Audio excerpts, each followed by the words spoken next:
Magandang araw po sa inyo lahat. Welcome po sa panibagong kwentuhan dito sa Makapili TV. Ngayon itong topic po natin ngayon, ito si dating Senador Bam Aquino. So, lumabas na rin sa mga dating mga balita na may posibilidad nga na bumalik sa pagiging senador. So, tatakbo ulit senador itong si Bam Aquino. At may mga bali-balita na sinasabi nga na mukhang tatakbo siya under or may posibilidad na kumampi rin siya sa unit team na binubuo ni Pangulong Bongbong Marcos. So, medyo nakakatawa lang na pakinggan or nakakatawang isipin na yung dating pwede naman natin kasi i-consider itong si Bam Aquino as Aquino kasi nga kamag-anak to ng mga Aquino. Siyempre, kaya nga Aquino, di ba? Ang ibig kong sabihin, nasa ano siya, nasa side siya ng Aquino, ng Liberal Party na number one, sabihin natin na kritiko ng mga Marcos. At biglang ang announcement or magiging statement niya is bukas siya sa posibilidad na sumali sa unity team.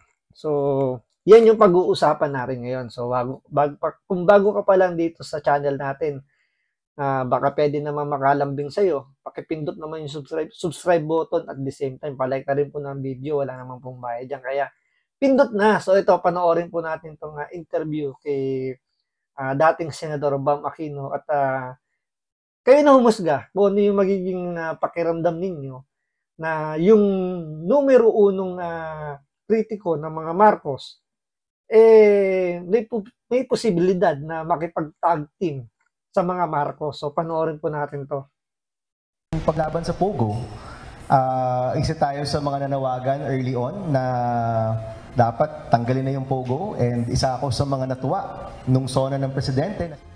Maganda ang pagtugon o pulisiya ng administrasyon ni Pangulong Ferdinand Marcos Jr. sa isyu ng West Philippine Sea. Gayon din naman ang pagbabawal sa Philippine Offshore Gaming Operations o POGO sa bansa. Ayon kay dating Senador Bam Aquino, chairman ng Katipunan ng Nagkakaisang Pilipino o KNP, isang partido politikal na nabuo noong 2020, suportado nila ang mga hakbang ng kasalukuyang administrasyon hinggil sa mga usaping ito. Gayunman ang tanungin sa Aquino kung posible bang magkakaroon ng Marcos-Aquino Alliance sa darating na halalan, tugon ng dating senador, masyado pang maaga at wala pa namang napag-usapan hinggil dito. Aniya ang pagsuporta naman nila sa administrasyon o kahit pa sa oposisyon ay batay sa umiiral na isyu na sa tingin nila ay maganda ay gagawin nila. Well, wala kaming pag-uusap ngayon. And honestly ako, I prefer right now itong posisyon natin na independent kasi mas malaya ka magsalita eh. 'Di ba? Kung nasa oposisyon ka, syempre kailangan antay ka sa mga bagay-bagay. Kung nasa administrasyon ka, syempre medyo mahihiya ka ring magsabi ng hindi maganda. Kahit naman anya ang Duterte administration ay may maganda rin namang nagawa. Kabilang sa binanggit nito ang pagpirma ng dating Pangulo sa Free Tertiary Education Bill at ang mga plano ng Department of Education para mapaunlad pa ang kalidad ng edukasyon sa bansa. So there are areas and there are places na kung saan pwede talaga tayong magtulungan at pwede tayong magsama-sama para sa taong bayan. Samantala sa pinakahuling inilabas na tugon ng masa survey ng Okta Research Group, sa ikalawang bahagi nitong taon, tumaas sa 36% ang mga adult Filipino na nagsasabing sila ay pro-Marcos mula sa 31% noong first quarter ng 2024 o halos 4 sa 10 Pilipino na sila ay sumusuporta sa Marcos administration. Samantala, bumaba naman ang pro-Duterte na mula sa 20% noong unang bahagi ng 2024 ay nasa 16% na lamang. Habang ang nagsabing suportado nila ang oposisyon ay naging 5% mula 4%. Ang mga independent na... So, dito muna tayo. Break muna tayo dito kay Bam Aquino. Kung saan pwede talaga tayong magtulungan at pwede tayong magsama-sama para sa taong bayan. Ito kasi nakakatawa rito kay Bam Aquino. Nagbuo siya ng panibagong political party para doon siya tatakbo bilang senador as independent. Iniwan niya yung Liberal Party. Kasi nga, siya yung dating naging campaign manager ng Liberal Party at walang nangyari. Walang nangyari kasi walang nanalo. So, yun yung siguro yung pinaka biggest ano niya doon, failure niya siguro doon. Yung wala man lang na ipanalo yung kanyang Liberal Party dun sa pagtakbo sa senador. So kaya hindi siya tumakbo siguro sa under ng Liberal Party kasi naramdaman niya na wala nang mangyayari kung tatakbo siya sa pagiging senador under ng Liberal Party. Malaki na yung posibilidad na hindi na siya makakabalik o hindi siya mananalo bilang senador. Kaya tumakbo siya sa ibang or magtatago siya sa ibang political party para mapagtakpan yung pagiging dilawan niya, yung pagiging Liberal Party niya. Na ramdam niya na isinusuka na yan ng mga Pilipino dahil sa na-expose na siya Na-expose siya ni Pangulong Duterte sa mga pinagagawa nila sa korupsyon. Halatang-halata naman kasi nung time na yon, hindi mo may isipin, hindi mo talaga pwedeng tanggalin na isipin na may korupsyon. Kasi unang-una, tingnan nyo na lang yung time na yun, yung trend. Diba? Na ipinilit nilang makabili ng mga bagon na hindi naman magagamit. So, doon pa lang, korupsyon na yun Bakit mo masabing korupsyon? Saan ka nakakitang bibili ka ng isang gamit na hindi mo naman gagamitin? Buti sana kung napakayamang bansa mo na hindi kailangan yan. Parang sa bahay, di ba? Na, halimbawa, hikaws ka sa buhay. Alam nga naman bumili ka ng gamit na hindi mo naman gagamitin. So, nagkaksaya ka ng pera. So, form of corruption yun, di ba? So, may negligence doon sa paggamit ng pondo ng bayan.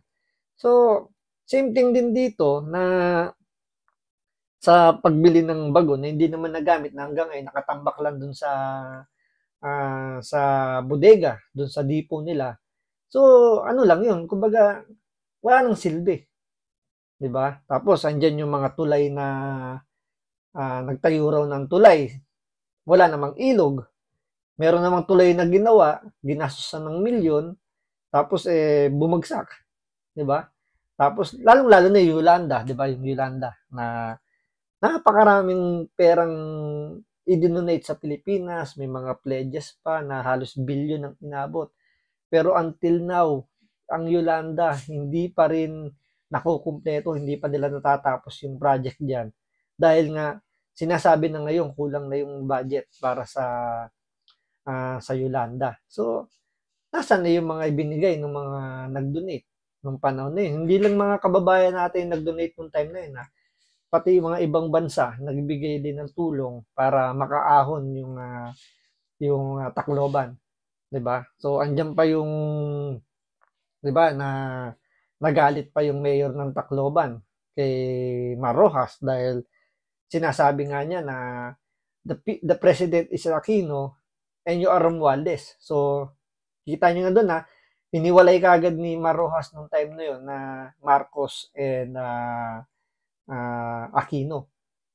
Tapos ngayon, mababalitaan nyo na etong si Bam Aquino, nung tinanong kung may posibilidad, ang sagot niya di ba kasi pwede ka na agad sumagot ng no, hindi yan, parang yung Liberal Party, sila Leni Robredo na hindi daw mangyayari yun, malabong mangyari na makipagsanib puwersa sila sa mga Marcos. Pero itong si Bam Aquino, na Aquino pa man din yung apelyido, hindi makasagot ng diretso na hindi mangyayaring makikipag-alyansa or sinasabi niya na wala pa naman daw pag-uusap. Ibig sabihin nun, may posibilidad na sumali siya sa unity team kung sakasakaling aalokin siya for the sake na manalo lang siya sa politika or makabalik lang siya sa pagiging senador. 'Di ba? Parang kung kinakailangan kainin ko yung dignidad ko, gagawin ko para lang makabalik sa pwesto, makabalik sa kapangyarihan. So, yun yung pinaka bottom line niya na kaya niyang lunukin yung pinaglalaban niya nung siya pa nasa Liberal Party, nandun pa siya sa Dilawan, kaya niyang lunukin. Mantakay nyo ngayon, puring-puri siya ngayon kay Marcos kasi nga, yung sa West Philippine Sea, na itinuloy ni Marcos yung kumbaga yung pattern ng mga ni Pinoy noong time na yun, anti-China na kumbaga, inilalaban daw di umano nila yung karapatan ng mga Pilipino sa West Philippine Sea. Kumbaga, dun sila natutuwa. Diba? Nakakatawa lang isipin na ngayon, pinupuri nila yung mga Marcos na sa mga ginagawa niyang maganda raw, sabi nila. So, pero nung mga time na wala pa sa pwesto itong si Bongbong Marcos, kung durugin nila, ganun-ganun na lang. Alam yan ng mga loyalista, alam yan ng mga tanso vlogger, alam yan ng mga pro-Marcos na halos, kumbaga talagang durugin sila. Tapos ngayon, mababalitaan nila na itong sila Bam Aquino, may posibilidad na sumali sa unity. Hindi malang, kumbaga, hindi malang sila tumutol. Itong mga loyalista, hindi malang tumutol. Natutuwa pa at sasabihin, ganyan kagaling si Marcos na kahit yung mga dati niyang kalaban sa politika, nahihikayat niya para umanib, para sumali. Ang hindi lang nakikita rito, para sila nag-aalaga ng ahas. Na anytime yan, kapag yan nakabalik sa pwesto, anytime niya, tutuklawin sila niyan. Kasi ano lang ba ang pinaka-purpose lang ng mga to? Bakit gusto nilang makianib? Siyempre manalo. Siyempre pag under ka ng administrasyon, nasa kanila lahat ng ng resources Nasa kanila lahat ng makinarya. Yung publicity nasa kanila. Anytime pwede silang banggitin ng Pangulo tuwing merong siya siyempre media magnet ang presidente, lahat ng sasabihin niya pwedeng i-cover ng media. So malaking malaking tawag dito,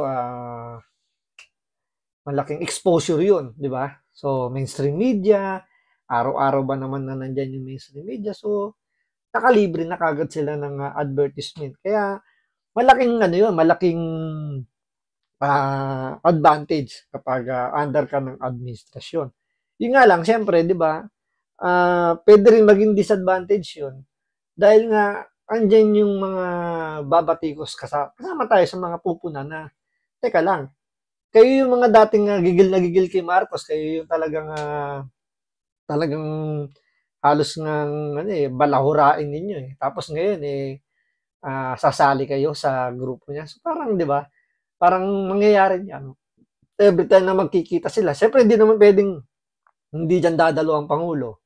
Hindi sila magkikita. So, plastikan na mangyayari dyan. So, every time meron silang campaign. So, nagpa-plastikan lang yung mga yan. Baka pagtalikod dyan, nagbumurahan na lang yan. De, joke. So, hindi. Parang ganun mangyayari niyan, di ba? Siyempre, plastikan. Pag magkaharap, maganda yung bigayan ng mga salita. Pero pag talikod, makikita ninyo, baka nag-iirapan na lang yan. Yung mga mata, nagpuputian na yan. So, andyan pa yung paano titindig itong si Bam Aquino kung sakasakali sa mga banat ng mga liberal party. Siyempre, yung liberal party, magtatayo sila ng senatorial slate nila. So, siyempre, bakbakan yan. Diba? So, paano mag-react dyan si Bam Aquino kapag binanatan na itong mga dilawan, itong unity? Diba? So, yan yung magiging very exciting, very very interesting na yung mangyayaring campaign na yan, pagdating ng campaign period. So, yan yung magandang aabangan natin. So, tingnan natin kung anong mangyayari. So, tutuloy natin itong balitan to. Meron pa kasi rito itong survey ng Okta tungkol dito sa sinasabi nila na samantala sa pinakahuling inilabas na tugon ng masa. Ito yung tugon ng masa survey na sinasabi na na nabawasan daw yung mga Duterte supporters na lumipat daw sa Marcos administration. So, panoorin natin to, tingnan natin kung ano ba yung naging rito. Survey na to. Survey ng Okta Research Group sa ikalawang bahagi nitong taon, tumaas sa 36% ang mga adult Filipino na nagsasabing sila ay pro-Marcos mula sa 31% noong first quarter ng 2024 o halos 4 sa 10 Pilipino na sila ay sumusuporta sa Marcos administration. Samantala, bumaba naman ang pro-Duterte na mula sa 20% noong unang bahagi ng 2024 ay nasa 16% na lamang. habang ang nagsabing suportado nila ang oposisyon ay naging 5% mula 4%. Ang mga independent naman o nagsabi. Ako kasi ang nakikita ko rito sa survey na to, na sinasabi nga nila na bumaba daw yung mga supporter ni Pangulong Duterte at nadagdagan daw yung Marcos supporter. Ito yung mga adult na, pag sinabi kasing adult, ito yung mga, sabihin natin, mga bagong botante. So, siyempre, pag sabi mo bagong botante, hindi na yung mga minor. So, mga adult na yan. So, doon nakakuha ng malaking puntos or na doon nakakuha ng panibagong supporter yung administration. Siyempre, alam naman natin mga kabataan ngayon, hindi pa talaga yan, sabihin natin, hindi pa masyadong mulat pagdating sa politika ng Pilipinas. More on parang ginagawa pa nilang ano yan, kumbaga hindi pa seryoso sa kanila yan.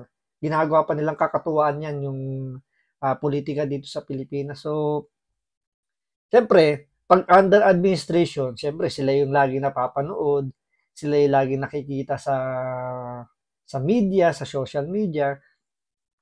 So, kahit na medyo negative yung maging feedback ng administrasyon, pero sa mga adult na ngayon lang boboto or ngayon lang, kumbaga nag-i-start pa lang ngayon intindihin yung politika, is nakalining talaga sa administration kasi sila yung sila yung nagpapalakad ng gobyerno, si Marcos. So hindi pa nila alam talaga kung ano yung nangyayari sa lipunan natin. Unlike kasi nung mga survey na ginawa nung nakarang administrasyon, siyempre hawak ni Pangulong Duterte yung social media. So kaya mataas yung niya, yung sabihin natin yung percentage doon ng mga supporter niya kasi nga mostly na galing sa mga dilawan noong time na yun, lumipat talaga sa mga Duterte dahil nga namulat na eh. So, ang topic pa lang noon, wala pa si Marcos sa eksena na yun, kaya medyo mataas talaga yung dami. So, kaya nung paglipat nitong itong pag-upo ni Marcos, kaya nga itong March nga lang to, ginawang survey na to, itong nakalipas na buwan lang. Doon lang nakabawi dahil siyempre andyan yung mga nadagdag na yung mga bagong botante. Tapos siyempre yung nga nasa administrasyon. Kaya yun yung nakikita ko kaya lumamang dito yung sinasabi dito ng tugon ng masa survey na to na tumaas yung supporter ni Pangulong Bongbong Marcos. Pero hindi yan masyado makakaapekto sa tingin ko dahil majority pa rin, hindi naman majority, marami pa rin. Tama ba? Oo, parang gano'n. Parang majority pa rin mangyayari diyan na marami pa rin yung kumbaga hindi mo naman niya maiko-convert sa boto yung sinasabing pagdami ng supporter na yan.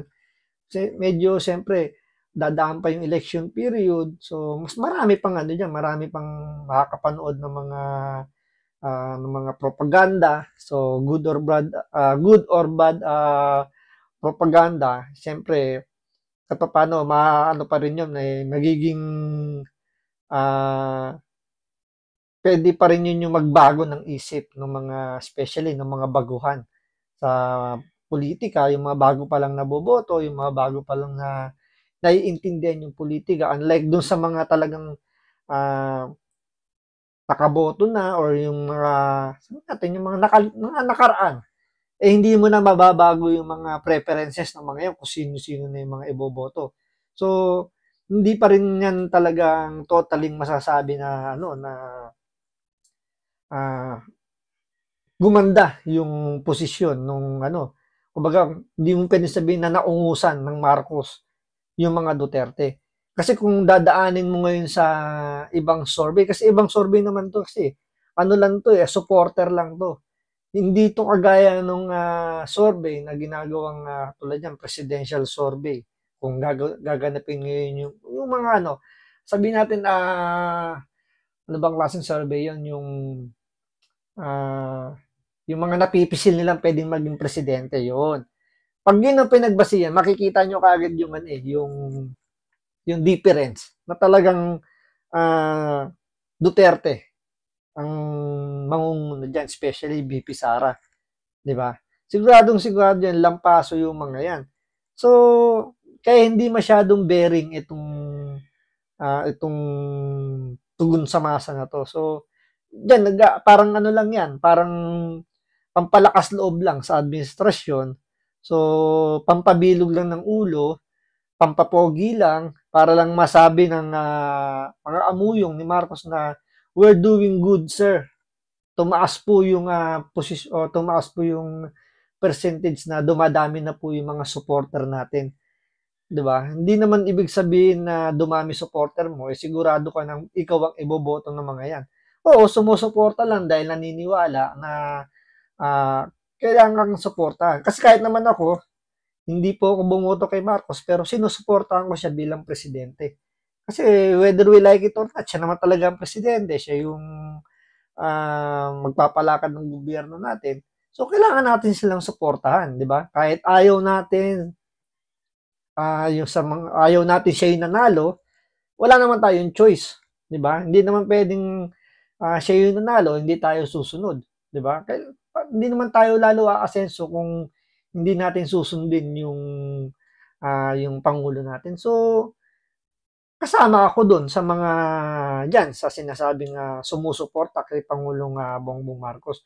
Pero hindi yan nakakasiguro na makukuha nila yung boto ko, 'di ba? So, hindi yan ganoon ka ano, hindi yan ganoon ka malaking impact para sabihin na ano na may ko-convert nila yan sa boto na kumbaga pagdating ng election kumbaga panghahawakan nila na malaki yung magiging edge nila.